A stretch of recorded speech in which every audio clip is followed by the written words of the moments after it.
Hello, friends. As a lot of you know, I'm currently getting my master's in anthropology, and in one of my modules last semester, I read this book. Today I went to see the man who wrote this book, and it was his lovely face that said hello to you. There's been a lot of discussion on YouTube and other places about what it means to be a nerd fighter and the state of the nerd fighter community recently, and as I was listening to Wenger speak today, I could not help but relate his communities of practice model to nerdfighteria. According to Wenger, a community of practice is a group of people who share a concern or a passion for something they do and learn how to do it better by interacting regularly together. I think that is nerdfighteria to a T. There are three things that are necessary to take a group of people and turn it into a community of practice, and the first one is mutual engagement. Obviously, to have a community, you need a group of people that are doing something together or have something in common, but a community of practice goes beyond that. Mutual engagement is when a group of people are brought together, and then together this group of people define the community that the group will produce by negotiating the meanings of their community together. In the case of nerdfighteria, it is watching John and Hank's videos that bring us together, but it isn't what makes us a community. What makes nerdfighters as a community is the act of negotiating those meanings that, honestly, nerdfighterias just eat up. We love the negotiation of meanings so much. We love in-your-pants jokes and sing-a-majig melodies. We love creating things together and leaving nerdfighter notes in John's books. We love negotiating meanings so much that John himself has admitted that he does not understand all of the meanings that are within nerdfighteria. Through negotiating meanings, through the creation of inside jokes, we have defined a community and we are continuing to define it.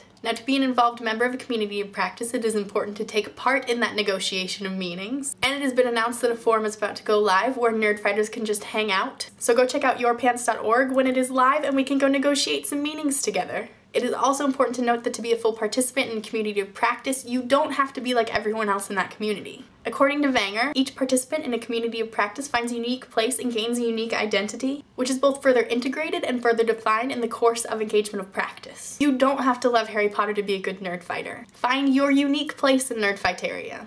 Be whatever kind of nerd fighter you want to be. Thing number two, a community of practice has a joint enterprise. It does things together. It has a common goal. Nerdfighteria is freaking amazing at coming together and completing a goal, whether it is raising tons of money for charity or finding some car that John thought was cool. Nerdfighteria's strength is its solidarity and its ability to achieve lofty and ridiculous goals in a way that nobody thought they could. We do things together, and we do them intensely. The joint enterprise of nerdfighteria is amazing and powerful. Lastly, a community of practice has a shared repertoire, which is the community's history of mutual engagement. Basically, it's that backlog of nerdfighter inside jokes. This is important in a community of practice because it creates a common ground, people to like bond over things, and you can identify each other. It's like if you're out in the street and you see someone wearing a Pizza John shirt and you freak out because you didn't think there were any nerdfighters where you live. That's two people in a community of practice recognizing each other and connecting because of the shared repertoire. The shared repertoire of a community of practice is also ambiguous and ever-changing